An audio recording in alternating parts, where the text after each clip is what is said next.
பெண்களுக்கு காமனா வரக்கூடிய பிரச்சனைகள் எல்லாருக்கும் தெரியும். இருந்தாலும் ரொம்ப கொஞ்சம் சில விஷயங்கள நம்ம உங்கள்ட்ட ஷேர் பண்ணிக்கணும்னு ஆசைப்படுறேன். முக்கியமா ஒபிசிட்டி, அதாவது உடல் பருமன். 2 thyroid related problems. 3 menstrual problem, அதாவது மாதவிடாய் பிரச்சனைகள்.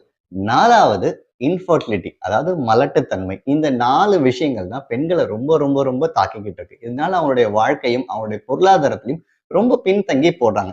இதுக்கு காரணம் என்ன அப்படின்னு பார்த்தோம்னா, நம்மளுடைய நம்மளுடைய மிஷின், அதாவது நம்ம பாட்டி, நம்மளோட அம்மாக்கள் ஜெனரேஷன்ல என்ன இருந்தது அப்படின்னா, நம்மளுடைய பிசிக்கல் ஆக்டிவிட்டின்னு சொல்றோம் இல்லையா? செய்யக்கூடிய வேலைகள் கரெக்ட்டா நெறைய இருந்தது. இன்னைக்கு எல்லாத்துக்குமே எலக்ட்ரானிக் டிவைசஸ்ன்னு வரும்போது, நம்மளுடைய சிடென்டரி லைஃப் ஸ்டைல நோக்கி போயிடுறோம். அதாவது நம்ம இங்க இருந்து ஒரு கடைக்கு போறோம், மளிகை கடைக்கு பக்கத்துல போறோம்னா, நம்ம என்ன பண்றோம்? உடனே ஒரு ஸ்கூட்டி எடுக்கிறோம், பைக் எடுக்கிறோம், போய் நடந்து போறோம். நம்ம ஆஃபீஸ் போறோம், பக்கத்துல நம்ம ஒண்ணு பஸ்ல போறோம், இல்ல வண்டியில போறோம். இந்த மாரி அதாவது நம்மளுடைய மூவ்மெண்ட் ஆக்டிவிட்டிய நம்ம சிடென்டரியா ஆக்க ஆக்க என்ன ஆகுதுன்னா, நம்மளோட உடம்புல இருக்கிற பிரச்சனைகள் ரொம்ப கூடுதலாயிட்டே போகுது. சோ இதுக்கு நம்ம என்ன பண்ணணும் அப்படின்னா, நம்மளோட பிசிக்கல் ஆக்டிவிட்டி இன்கிரீஸ் பண்ணணும். சரி சார், நெறைய பேர் சொல்லுவாங்க என்னன்னா, சார் நான் அபார்ட்மெண்ட் வீட்ல இருக்கேன். எங்க வீட்ல ரொம்ப கமர்ஷியலான ஏரியால இருக்கு.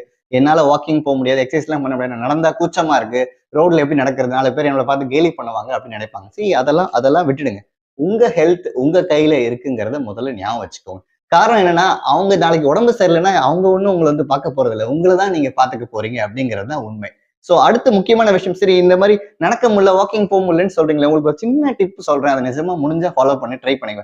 ஒரு எக்ஸாம்பிள், எல்லாருக்குமே ஈவினிங்ஸ்ல ஒரு ஹோம் மேக்கர்ஸ்க்கு இந்த சீரியல் பார்க்கறது எல்லாருக்கும் பிடிக்கும். எங்க வீட்லயும் பார்க்குறாங்க. ஓகேவா? இப்போ இந்த 6 to 8 சீரியல் பார்க்குறோம்னு வச்சுக்கோங்க. ஒரு சின்ன எக்ஸாம்பிள் சொல்றேன். இப்போ ஒரு சீரியல் ஒரு 1/2 அன் ஹவர் ஒரு சீரியல் ஓடுதுன்னு வச்சுக்கோங்க. அதுல அட்லீஸ்ட் 2 to 3 கமர்ஷியல் பிரேக் குடுப்பாங்க. ஓகேவா?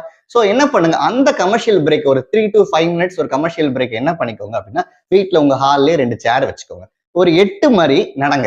இத ஒரு 3 to 5 நிமிஷம் ஒவ்வொரு 10 நிமிஷம் பிரேக்குக்கும் நடந்தீங்கன்னா, அதுவே ஒரு நாளைக்கு ஒரு 1/2 மணி நேரம் எக்ஸர்சைஸா போயிருது.